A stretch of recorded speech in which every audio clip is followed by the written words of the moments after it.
Silakan duduk Bapak dan Ibu.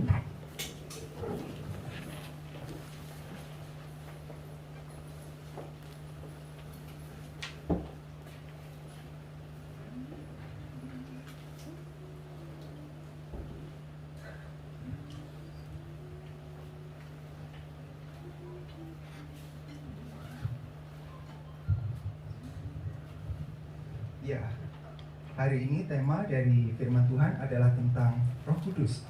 Di dalam bahasa Yunani, sebutan untuk Allah Roh Kudus adalah Parakletos. Dan mari kita lihat di dalam Yohanes pasal 14. Kita mulai dengan melihat pribadi atau pihak-pihak yang ada di dalam kehidupan ini, supaya kita tahu bahwa ini yang penting. Kalau kita mengetahui dimensi, aspek apa saja yang ada di dalam kehidupan ini, maka kita bisa melihat secara keseluruhan, bukan hanya satu sisi, satu perspektif, tetapi bisa melihat semuanya. Mari kita lihat Yohanes pasal 14 ayat 16 dan 17.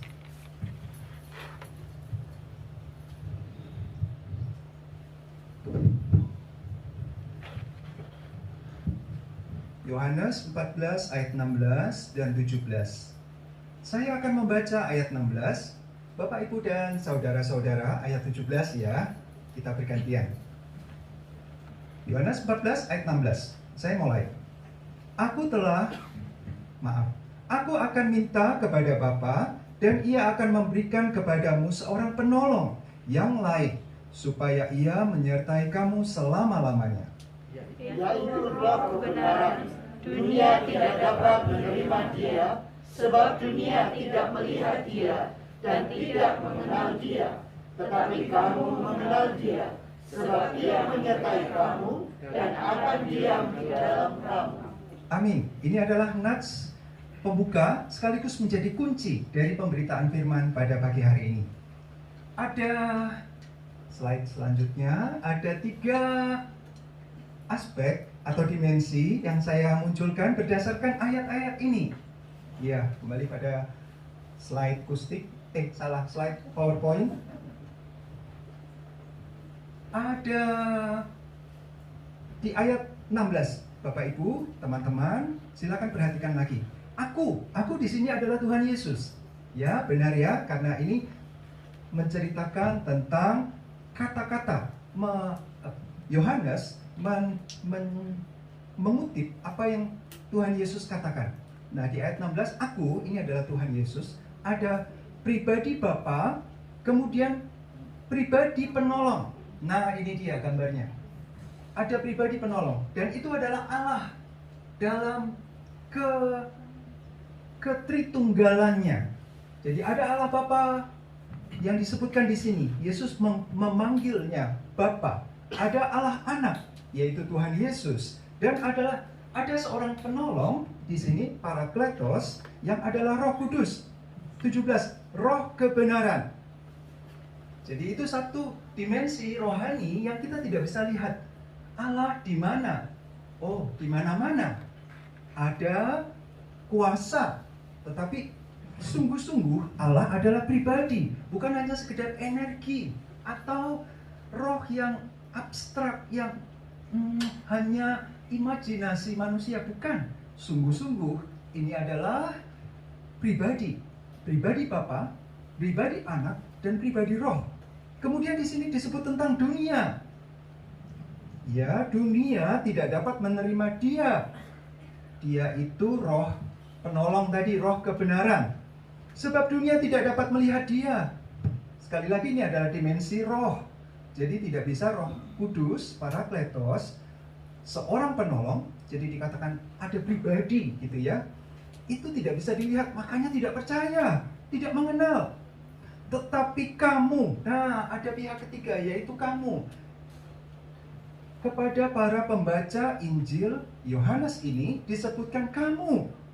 Kamu mengenal Dia. Dia yaitu Roh Kudus, sebab Ia menyertai kamu dan akan diam di dalam kamu. Jadi Tuhan Yesus berdoa kepada Bapa, minta. Aku akan minta ya, aku akan minta. Jadi seorang anak digambarkan relasinya bukan anak secara alamiah begitu, bukan, tetapi penggambaran Bapa dan anak yang begitu erat, yang begitu intim, sehingga tidak terpisahkan. 3 pribadi menjadi satu, dan ada Roh Kudus yang juga adalah pribadi Allah. Betul-betul figur pribadi, punya pikiran, perasaan, kehendak. Nah, itu ketika Tuhan Yesus, ini di pasal 14, Tuhan Yesus sudah mencuci perjamuan malam terakhir ya, mencuci kaki para muridnya, kemudian pamitan gitu. Lalu berkata kepada muridnya, aku akan minta kepada Bapa dan ia akan memberikan kepadamu seorang penolong. Jadi ada pribadi yang istimewa yang akan datang ya. Lalu dikatakan yang lain, berarti sudah ada penolong, kemudian akan datang penolong yang lain. Betul ya? Yang akan menyertai kamu, supaya ia menyertai kamu selama-lamanya. Siapa penolong yang pertama? Sebelum datang yang lain ini, ya Tuhan Yesus sendiri ya. Itu sudah bersama-sama dengan murid-muridnya, dengan banyak orang, 3 tahun pelayanan, lebih dari 3 tahun Tuhan Yesus berjalan bersama-sama. Ya, jadi ada pihak-pihak yang terkait di dalam pemahaman ayat ini, khususnya kita akan belajar tentang Roh Kudus. Satu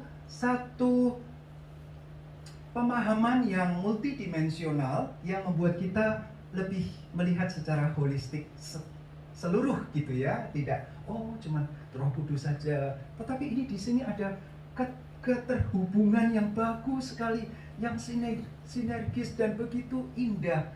Apapun ya yang Tuhan Yesus minta, Bapa itu memberi. Istimewa. Karena Tuhan Yesus tahu kehendak Bapa. Tuhan Yesus melakukan kehendak Bapa. Maka kalau Tuhan Yesus minta, pas, memang itu kehendak Bapa dan pasti akan diberikan. Itu istimewanya. Allah Bapa itu pribadi. Di Yohanes pasal 14, di pasal ini, tapi awal ayat-ayat di depan, mari kita lihat ke atas. Di ayat 2, ayat 1 dulu, Yohanes 14 ayat 1. Ini konteksnya ya, supaya kita bisa melihat, betul, Bapa itu pribadi, bukan cuma energi, bukan cuma sesuatu yang seperti angin gitu aja, tidak bisa diraba, tidak bisa dilihat, tapi hanya bisa dirasakan. Bukan. Bapa adalah pribadi yang punya pikiran, yang punya kehendak, dan punya perasaan. Nah, ini dia. Yohanes 14 ayat 1. Janganlah gelisah hatimu. Percayalah kepada Allah, percayalah juga kepadaku. Sudah Tuhan Yesus berkali-kali munculkan pribadi Allah dan pribadinya sendiri. Ya, supaya tahu murid-murid itu jelas bahwa ada yang namanya pribadi Allah, betul-betul ada. Dan ada pribadi Yesus di depan mereka yang sudah bersama-sama 3 tahun lebih. Nah, ayat 2. Di rumah Bapakku banyak tempat tinggal. Kalau tempat tinggal banyak, Bapak Ibu, teman-teman membayangkan apa? Kompleks perumahan atau apartemen? Iya. Kemarin kami sekaum muda jalan-jalan, bukan jalan-jalan, pergi ke Villa Puncak Tidar atau mana itu ya, dekatnya itu ada Citraland dan seterusnya. Rumahnya besar-besar. Ya, rumahnya besar. Ketika kami jalan ke satu tempat di taman di sana, itu saya menikmati sekali bangunan model ini, bangunan model besar-besar, pagarnya aja setinggi pagar. Jadi memang tinggi gitu, pagar yang benar-benar pagar gitu, kayak benteng gitu ya. Ada yang seperti istana, ada yang banyak kacanya, ada yang model antik, minimalis dan seterusnya. Di rumah Bapakku banyak tempat tinggal. Jadi bayangannya, di situ nanti ada kompleks, ada VIP-nya, ada tempat yang eksekutif di atas dekat pegunungan, yang agak bawah rumahnya lebih kecil-kecil, tipe 21 paling depan ya, yang kecil-kecil itu agak kumuh begitu. Ya, sekali lagi Tuhan Yesus bicara tentang dimensi rohani, bukanlah apartemen, atau bukanlah perumahan, tetapi ini sebuah alam yang Tuhan siapkan, alam roh di mana manusia yang percaya kepadanya akan mendapat tempat, dan itu miliknya Bapa. Wah, menarik. Kita ingin punya tempat tinggal nanti di surga nanti, enggak gelandangan ya, enggak keluyuran ke sana ke sini, ada tempatnya. Nah, baiklah, saya tidak ingin membahas ini karena saya bukanlah makelar atau marketing dari perumahannya Bapak, bukan. Tapi ini Tuhan Yesus yang sampaikan. Jika tidak demikian, jadi dijamin ya, tentu aku mengatakannya kepadamu, sebab aku pergi ke situ. Kemana? Ke perumahan itu, ke rumah Bapa, untuk menyediakan tempat bagimu. Dan apabila aku telah pergi ke situ dan telah menyediakan tempat bagimu, aku akan datang kembali dan membawa kamu ke tempatku, supaya di tempat di mana aku berada, kamu pun berada. Wah, bagus. Jadi Tuhan Yesus sudah pamit, sudah siap-siap ya, nanti akan ada orang yang mengkhianati aku, anak manusia akan diserahkan. Ini contoh, kaki muridnya dibasuh satu demi satu. Petrus nggak mau, jangan, aduh nggak pantas sekali, harusnya aku ya. Harus, kalau enggak kamu nggak dapat tempat. Oh, kalau gitu jangan kakinya aja, tangannya juga, kepalanya juga. Loh, ya itulah Petrus ya, muridnya itu memang aneh-aneh kok, Tuhan Yesus itu. Nah, tapi di sini dikatakan Tuhan Yesus mengatakan nanti akan ada penderitaan ya, kita akan berpisah, aku akan diserahkan. Nah, jangan gelisah, karena setelah ini aku pergi, siapkan tempat. Jangan khawatir, jangan gelisah, jangan terlalu cemas. Nanti akan dikejar-kejar orang Farisi, imam besar, prajurit Romawi dan seterusnya. Jangan, lihat tujuannya. Kalaupun hidup ini selesai, ada yang di sana menanti. Aku jamin, pasti ada. Nah, ayat 4. Dan kemana aku pergi, kamu tahu jalan ke situ. Wah, sampai di situ dulu. Jadi kita melihat pribadi Bapa itu sungguh-sungguh serius mencintai umatnya yang dicintainya. Sampai di dalam kekekalan sudah disiapkan tempat. Oh, namanya Om Tambayong. Misalnya ya. Mungkin yang paling senior di sini, atau Oma, atau enggak, saya duluan misalnya pulang ke sana. Sami, sudah ada tempatnya, apartemen nomor berapa gitu ya, karena masih muda dapat yang kecil-kecil gitu ya. Kalau yang sudah lanjut usia, wah, sweet room mungkin. Ya, kita orang-orang yang sudah dipercaya kepadanya mendapatkan kepastian, jaminan. Itu Bapa yang menyiapkan. Serius, cintanya Bapa serius. Maka kita harus yakin ini Bapa. Slide yang tadi, ini Bapa betul-betul berpribadi. Kemudian bagaimana dengan pribadi Yesus? Yohanes 14 apa yang terkenal? Ayat mana yang terkenal? Ayat 6. Betul sekali. Padahal nggak ada yang ngomong. Ya, kata Yesus kepadanya, akulah jalan dan kebenaran dan hidup. Ayo, ini harus jadi ayat hafalan. Ya, ini harus ayat penting. Ini pribadi Yesus yang mengatakan, serius, kalau Bapa sudah siapkan karena cinta, maka Tuhan Yesus bilang, jalan ke sana, itu aku. Tuhan Yesus, bukan aku ini ya. Tuhan Yesus mengatakan, akulah jalan yang benar, bukan yang palsu, bukan yang menyesatkan, bukan yang pura-pura, atau marketingnya sudah jalan duluan, padahal belum ada bangunannya. Sering begitu? Iya, supaya dapat ini ya, modal untuk membangun ya. Dijual dulu, nanti apartemen ini lantai sekian, harganya didiskon, harusnya sekian jadi sekian. Makin tinggi, makin mahal, karena view-nya makin bagus, makin tinggi ya, makin dekat awan, makin dekat dengan langit, dan makin dekat dengan Tuhan. Yang paling puncak di rooftop itu paling tinggi, padahal resikonya yang paling besar. Kalau ada apa-apa yang paling menderita yang mana? Yang atas, nggak sempat turun. belum tentu ada helikopter, walaupun ada helipadnya, belum tentu diselamatkan. Tapi Tuhan Yesus adalah kesejatian. Kalau bilang aku jalan dan sumber kebenaran, ya Injil Yohanes menyatakan kebenaran itu mulai dari pertama. Firman itu bicara tentang kebenaran, bicara tentang terang dan hidup. Akulah jalan kebenaran yang membawa kepada kehidupan yang kekal. Di dunia ini kita mendapatkan kehidupan yang memuaskan bersama dengan Yesus. Dan nanti di surga dijamin hidup kekalnya, ada tempat karena Bapa sudah siapkan. Amin. Ini ayat penting, harus dihafalkan, di-highlight lah ya. Kalau Alkitabnya bukan buku lagi, sudah di HP, ya diberi warna gitu biar bagus. Ya hijau atau kuning atau apa, biar begitu lihat iseng-iseng lewat, oh apa ini ya? Ada stabilonya di sini. Oh ya, akulah jalan dan kebenaran dan hidup.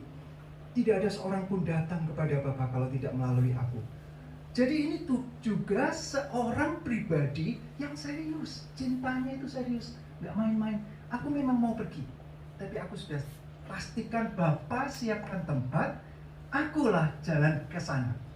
Kamu akan dapat ke sana kalau lewat jalan. Rutenya tuh rutenya Tuhan Yesus. Jangan bikin rute sendiri.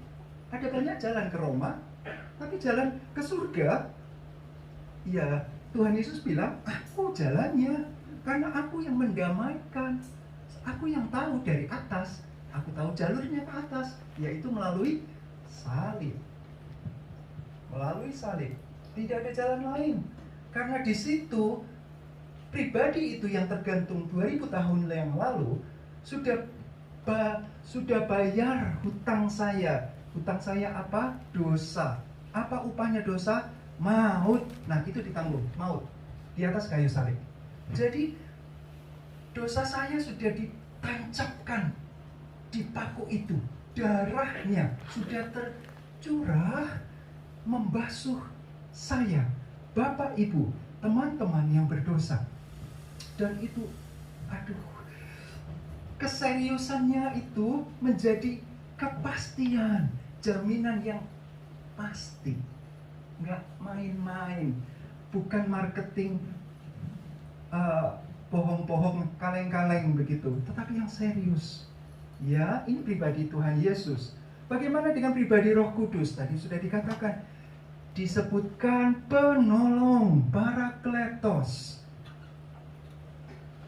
yang menyertai, karena Tuhan Yesus akan disiksa, mati di atas kayu salib, masuk kuburan, lalu 3 hari bangkit. Ia bersama-sama dengan para murid 40 hari naik ke surga. Hari Kamis yang lalu kita memperingati kenaikan Isa Al-Masih. Dan minggu depan adalah turunnya Roh Kudus, Pentakosta. Nah, ini dia penolong, Parakletos itu sudah dijanjikan dan pada saat yang tepat turun ke atas para muridnya, yaitu Roh kebenaran. Pribadi? Ya, pribadi. Roh Kudus punya pikiran, merancang.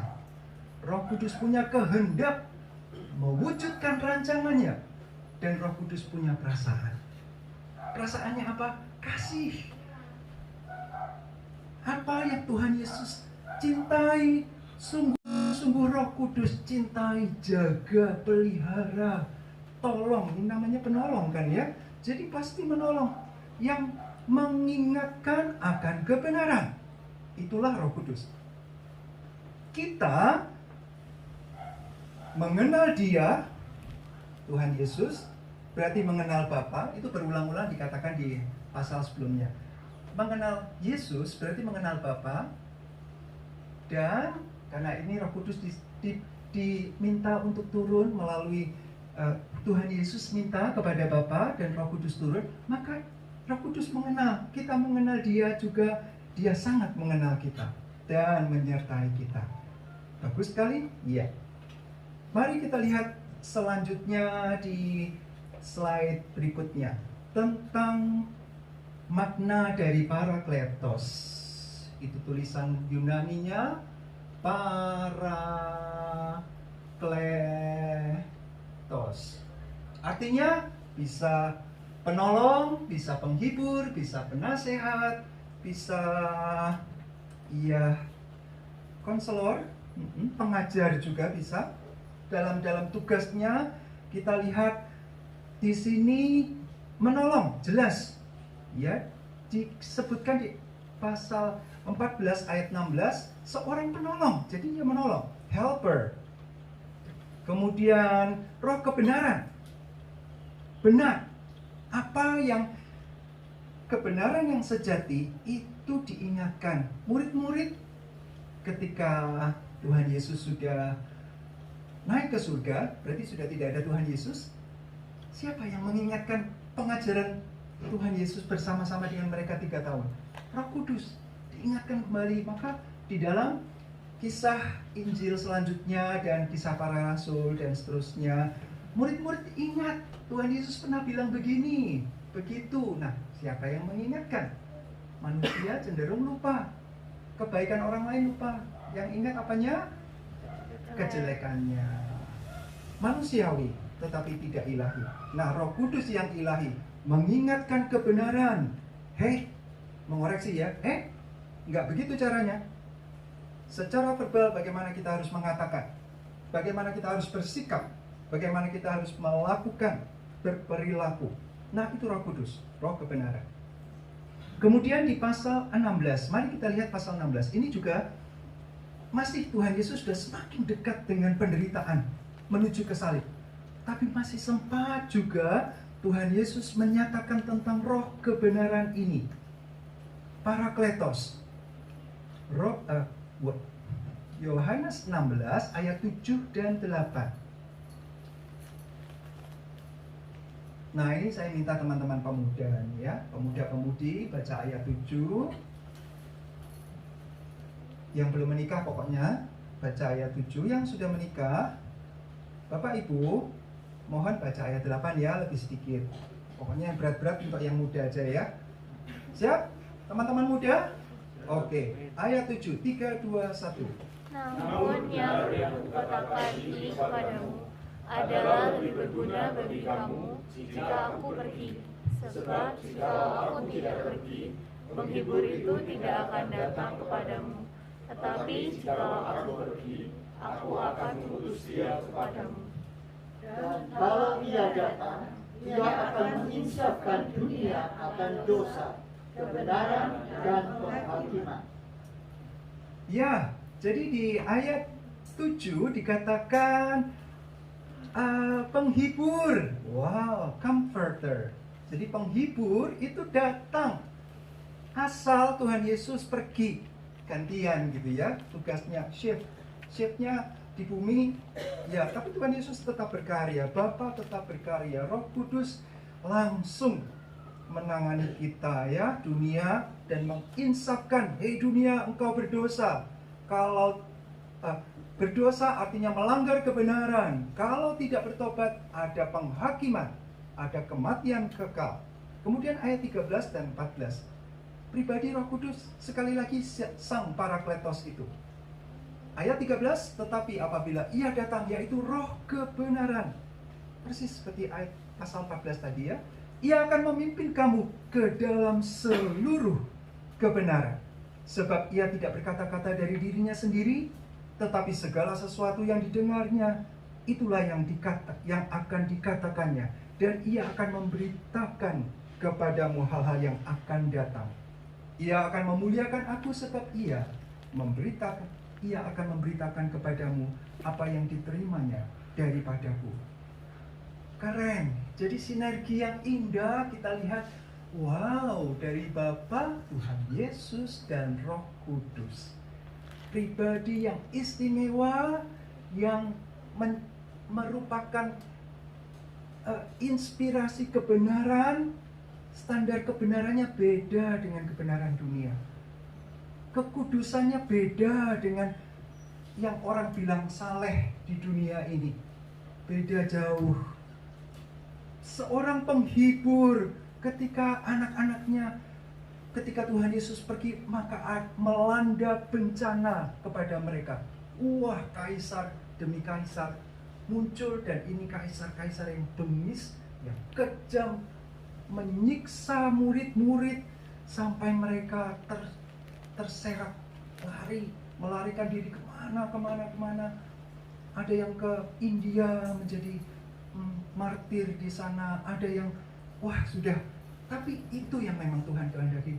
Ketika mereka disiksa, dianiaya, Roh penghibur itu menguatkan mereka, memberikan comfort, karena dia adalah the comforter, Parakletos, menghibur orang-orang yang ditinggal karena orang-orang yang percaya ditangkap dan dibunuh, dijadikan obor pada malam hari, disiram lilin kemudian dibakar. Orang-orang melihat dengan ketawa, dengan mengutuk, ini kalau percaya pada Yesus ya, ini akibatnya. Yang lain masih mau siap-siap lebih parah dari ini. Bagaimana dengan keluarganya? Bagaimana dengan anak-anak yang mencintai bapaknya, yang tergantung dan dibakar di situ? Kalau tidak ada penghibur, mereka tidak akan bertahan. Tidak akan bertahan. Tetapi justru kekristenan, kebenaran, Injil, kabar baik itu malah tersebar.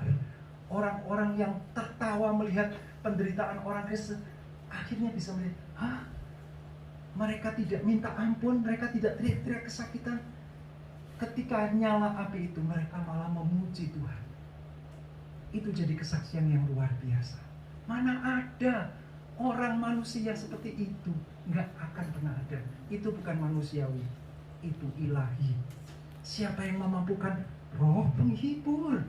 Ada damai sejahtera dari dalam, luarnya terbakar, kulit meleleh, daging menjadi hangus, tetapi suara gema dari pujian, gema dari kehidupan benarnya, itu menjadi berkat. Orang malah terpana, kok bisa ya? Apa yang istimewa? Mengapa orang Kristen bisa begitu?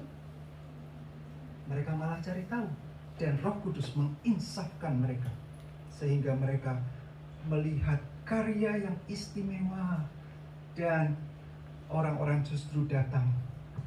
Ia akan memuliakan aku, ya, karena sebab ia akan memberitakan kepadamu apa yang diterimanya daripadaku.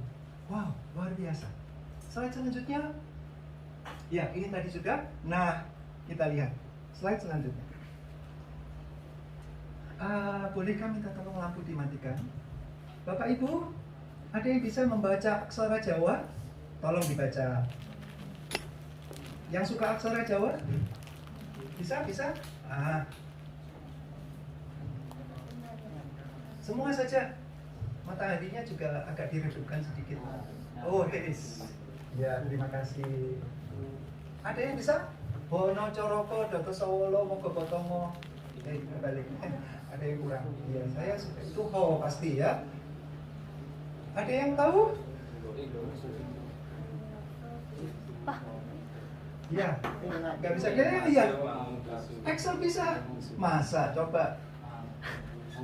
Ing ngarso suntulo yang bawah itu ing madyo mangunkarso, yang bawah itu tuturi katanya.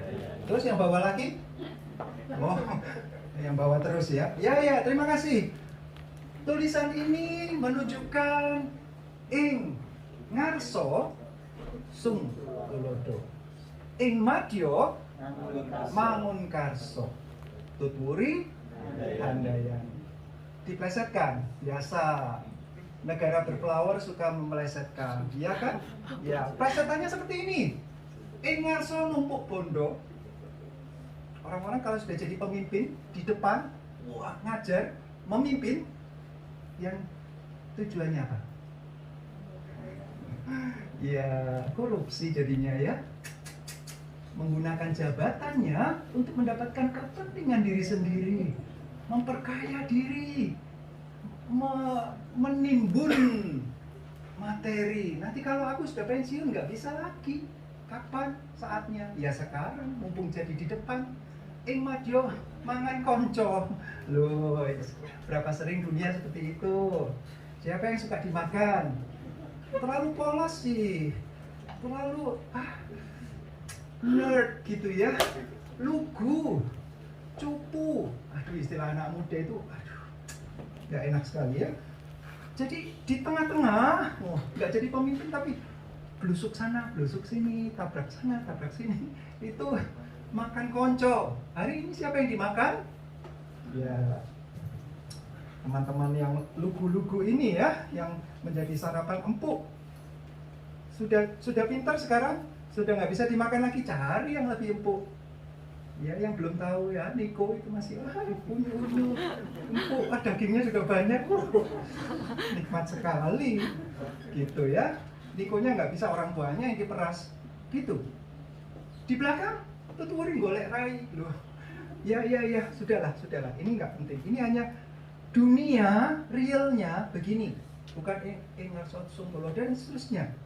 Nah, tes wawasan kebangsaan. Kalau tidak lulus, nggak jadi anggota KPK. Yang pertama, apakah ini? Oh, uang. Pertanyaannya salah. Pasti tahu. Siapakah wajah di situ? Agak mirip Daniel ya. Oh, nggak cocok. Enggak. Yang kacamataan Stephen. Oh enggak ya, enggak semudah Stephen tentunya. Siapa? Baik, pertanyaan. Ini kan uang gampang nebaknya. Siapa Bapak Pendidikan Indonesia? Siapa nama aslinya?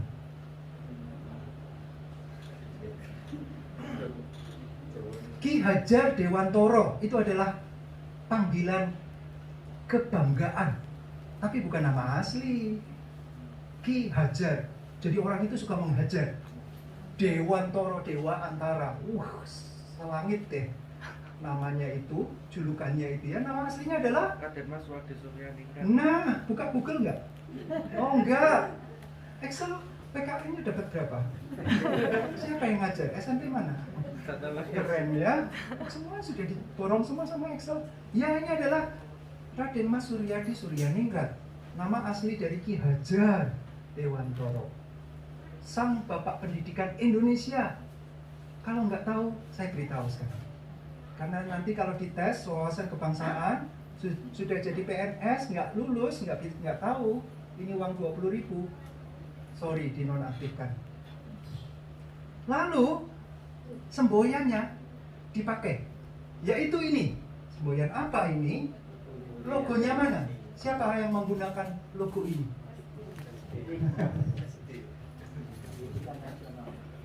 Kementerian Pendidikan Nasional Indonesia pasti ya, bukan Malaysia. Yang diambil belakangnya saja ya, tuturi. Ada yang bernama Handayani, nama yang bagus ya. Ya, nah ini menjadi semboyan pendidikan.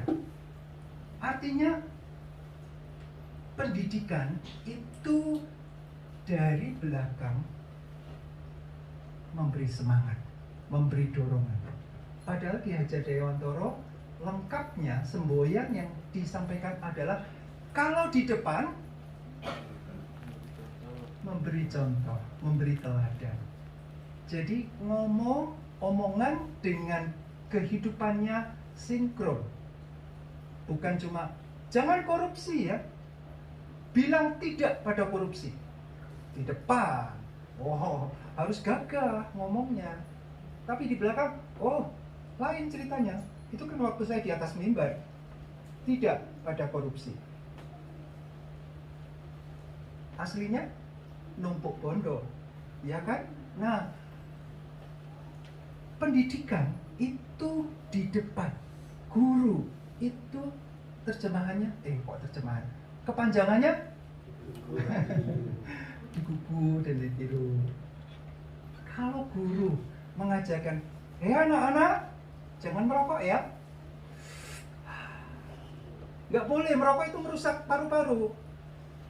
Bapak ini sudah kebablasan, sudah terlambat untuk berhenti. Jadi kalian yang muda-muda jangan merokok ya. Apalagi narkoba, jangan coba-coba. Merokok aja jangan, apalagi narkoba. Padahal dia merokok. Apakah sinkron, apakah cocok bicara di depan dan kehidupan jadi teladan atau tidak? Seharusnya pendidikan itu secara lengkap, orang itu bisa jadi guru, hidupnya harus bisa jadi teladan. Kalau tidak, pilih yang bisa. Pinternya nggak apa-apa, yang penting bisa menyampaikan dengan hidup, terutama yang bicara tentang karakter, agama, yang berkaitan dengan sosial dan seterusnya. Kalau matematika nggak ada urusannya ya, pokoknya 1 tambah 1 2. Ya itu sudah ngajar aja, nggak ngerti cari di YouTube ya, belajar sendiri itu di Primagama ya, dan seterusnya dan seterusnya. Kalau di tengah, pendidik itu harus membangun karso, semangatnya itu loh, kehendak itu loh, niat. Ayo adik-adikku, dia dekat bersama. Nah, Tuhan Yesus begitu kan ya. Dia bukan cuma ngajar di bukit, naik ke dataran agak tinggi, duduk ngajar. Tapi selama 3 tahun muridnya ikut apa yang Tuhan Yesus makan, murid-muridnya ikut makan. Kalau Tuhan Yesus diundang pesta, murid-murid ikut makan pesta. Kalau enggak, ya sampai di kebun gandum itu, muridnya sampai ngambil gandum itu loh. Ya iseng atau lapar ya samalah, pokoknya mereka suka gandum. Karena ya enggak selalu diundang pesta, jadi makannya apa yang Tuhan Yesus makan, murid-muridnya juga makan. Tuhan Yesus tidur di hotel, nggak pernah ada ceritanya di Alkitab. Tidurnya di mana? Ya dari rumah ke rumah yang membuka pintu. Kalau tidak buka pintu, ya jalan lagi. Sampai dibilang, anak manusia itu loh nggak ada tempat untuk meletakkan kepala. Murid-muridnya lihat, mengalami dan tahu dekat. Ini namanya pemuridan. Ya, bukan cuma di depan ngajar, lalu pergi. Kapan? Tahun depan diundang lagi. Wah, KKR. Bagus. Tapi setelah itu pergi lagi. Setelah dapat uang, pergi foya-foya. Itu kalau saya. Untung saya nggak diundang kemana-mana ya. Ya, itu bagaimana menjadi berada di tengah, membaur, merasakan kesedihan, kekecewaan terhadap pemerintah dan seterusnya. Orang-orang yang ada di tengah inilah yang harusnya larut menjadi garam dan mengasihkan dunia. Lalu di belakang tuturi handayani hanya diambil ini. Kalau semuanya lengkap nggak cukup gitu ya. Ini satu loh. Tengahnya ada Timadio mengungkap satu tuturi ya, lambangnya jadi nggak kelihatan. Ini kan dipakai untuk topi, untuk logo di SD sini ya, SMP, SMA. Ada di dasi juga kadang-kadang kalau pakai dasi. Di belakang handayani. Ya, yang duduk belakang selalu namanya handayani. Menunjukkan dorongan, ayo maju. Bapak ibu sudah tua, kamu generasi muda, ayo maju. Teknologinya berkembang, jangan cuma belajar ribut soal pertanian, perkebunan. Makinlah maju. Orang-orang sudah mikir membuat pertanian di planet Mars. Di sini masih ribut aja, aliran sungainya dibelokkan sana, sini dan seterusnya. Ayo maju. Nah, itu tugas pendidikan. Kita kembali pada Roh Kudus. Slide selanjutnya, saya menggambarkan kehidupan ini sebagai sebuah sekolah. Sekolah kehidupan. Kurikulumnya kebenaran, firman Tuhan. Misalnya, teman-teman pemuda kemarin 3 hari mengadakan camp. Terima kasih untuk dukungan doa Bapak Ibu semuanya. camp telah berakhir dengan sangat memuaskan dan teman-teman pemuda merindukan kapan lagi ada camp ya. Kalau bisa setiap hari, setiap minggu, setiap bulan bolehlah. Karena memang nikmat sekali kami merasakan itu seperti cicipan surgawi. Nggak banyak, ya ada teman-teman baru di sini, ada SU, Pando. Wah itu baru pertama kali langsung jatuh hati gitu ya, nggak mau pulang. Kita juga nggak mau pulang sebenarnya, tapi karena minggu ini semua bertugas ya harus pulang. Baiklah kita pulang. Sudah selesai memang ya. Ya begitu Roh Kudus menolong kita untuk bersama-sama melihat ini kebenaran disampaikan tentang kekudusan anak muda, bagaimana melihat mempunyai perspektif terhadap hal-hal yang membuat kecanduan secara fisik. Apa yang terjadi dengan bagian depan otak kita rusak karena kecanduan, bukan hanya nafsa, pornografi dan seterusnya, itu juga merusak secara fisik bagian depan otak. Bagaimana dengan rohani, tambah lebih rusak lagi. Dan di sana kami bersama-sama selama 3 hari 2 malam melihat bersama bermain, nyanyi sama-sama. Ya bukan hanya lagu rohani saja, lagu-lagu romantis juga ikut dinyanyikan ya waktu bukan ibadah, tapi itu menunjukkan kebersamaan, itu menunjukkan sebuah kita komunitas. Kami ini adalah komunitas di dalam kebenaran, dipimpin oleh Roh Kudus. Roh Kudus memimpin di depan, Roh Kudus bersama-sama di tengah, dan Roh Kudus dari belakang mendorong. Sebuah sekolah di mana kurikulumnya adalah kebenaran, di mana misalnya pelajaran tentang kasih. Pelajaran yang mudah, kasihilah ayahmu dan ibumu. Alasannya banyak, nggak bisa dibantah. Itu aja susah loh. Ayo, siapa yang tidak mencintai ayah dan ibu dengan tulus, memperhatikan, mengatakan I love you juga, yang menyatakan aduh terima kasih papa mama sudah menolong saya sekian lama, sekian belas tahun, puluh tahun, sampai lanjut usia. Itu sebenarnya soal yang mudah. Kalau gitu aja kelas nggak naik kelas. Bagaimana mengasihi musuhmu, yang orang tua yang sudah mengasuh sekian puluh tahun aja enggak, apalagi musuh. Nonsense. Atau lebih mudah mengasihi musuh, lulus SMP dulu, SD-nya nggak lulus, nggak bisa lah ya. Jadi Roh Kudus kita, saya selalu memahami hidup ini buat sebuah pendidikan yang sebenar-benarnya. Pendidikan itu adalah di sini, bukanlah S1 teman-teman yang mau skripsi ini, bukan SD, SMP, SMA, bukan hanya itu formal. Justru yang tidak formal ini yang penting. Bagaimana dengan melakukan mengampuni? Aduh, itu sudah levelnya advance itu mengampuni ya. Mengasihi yang dekat aja nggak bisa, apalagi mengampuni musuh. Bagaimana dengan sabar? Sabarkah kita? Nah, Allah Roh Kudus mengingatkan, di depan memberitahu, mengajar. Itu tugas Roh Kudus. Tadi sudah kita baca Yohanes 14 ayat 13 dan 14, mengajar. Jadi di depan mengajar, ini kebenarannya, lakukan. Dan ketika kita bergumul untuk melakukannya, di dalam bersama dengan kita Roh Kudus memberikan kekuatan, sehingga muncul buah Roh Kudus yang sungguh-sungguh menyatakan kasih itu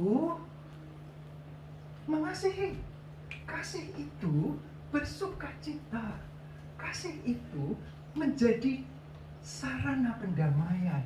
Di dalam itu ada damai sejahtera yang tidak akan tergoncangkan dengan orang-orang yang memusuhi, orang-orang yang memaki, atau yang membohongi dan mengambil bagian hak kita. Itu Roh Kudus yang mengerjakan. Kita tunduk, kita mau nggak dididik oleh Roh Kudus. Firman Tuhan dibaca atau tidak? Kalau memang dibaca, itu loh kurikulumnya sudah ada di situ. Tuhan nggak mungkin saya melakukan ini, aduh ini tidak manusiawi. Memang Tuhan ingin kita menjadi ilahi. Dalam arti standarnya Tuhan Itu yang jadi standar, bukan standar saya. Kalau saya katakan pada teman-teman kemarin di camp, saya sudah cukup baik, saya tidak merokok, saya sopan, saya begini. Tapi bukan standar saya. Standarnya adalah firman Tuhan. Jauh. Saya harus akui, saya jatuh dan bangun melakukan kebenaran firman Tuhan. Tapi itu standar. Dan Roh Kudus di dalam sekolah dengan kurikulum yang terus menantang kita untuk menjadi semakin hidup dalam kebenaran, semakin dekat dengan Tuhan, menikmati hari demi hari. Teman-teman yang camp bilang, saya yang bilang sih, ini seperti cicipan surgawi ya, tempatnya enak, kemudian pergaulannya enak, membangun positif banget, kemudian makanannya melimpah. Terima kasih Bapak Ibu, kami sungguh-sungguh terberkati secara fisik. Kemudian ada taman di sana, kami bisa bermain, berolahraga, berrelasi secara sosial satu sama lain. Yang biasanya diam jadi ramai. Ya, kelihatan aslinya, dan itu bagus. Akhirnya kita bisa menikmati, tapi tidak hanya cicipan surgawi. Nanti akan Tuhan, ayo ya, sekarang waktunya ujian ya, UAS ya, mau naik kelas? Iya, sekarang cicipan nerakawi. Ayo, dibenci orang, ditipu sana sini, habis hartanya.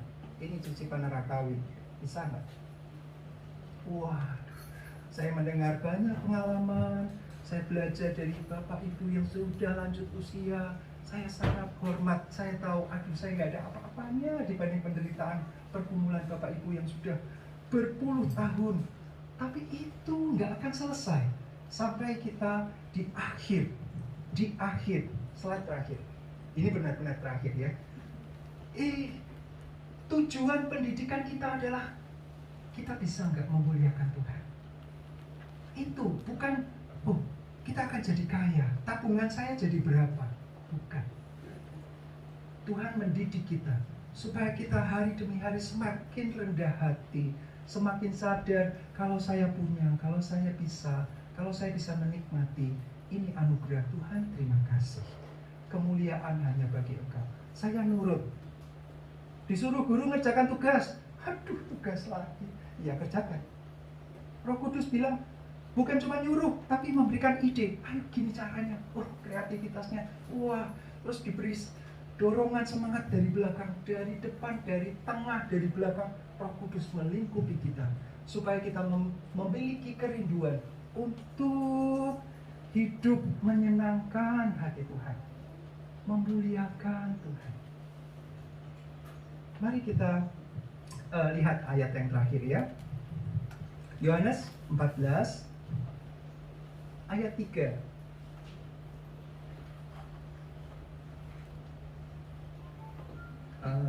Yohanes 14 ayat 3. Dan apabila aku telah pergi ke situ dan telah menyediakan tempat bagimu, aku akan datang kembali dan membawa kamu ke tempatku, supaya di tempat di mana aku berada, kamu pun berada. 13 maksudnya. Dan apa juga yang kamu minta dalam namaku, aku akan melakukannya, supaya Bapa dipermuliakan di dalam Anak.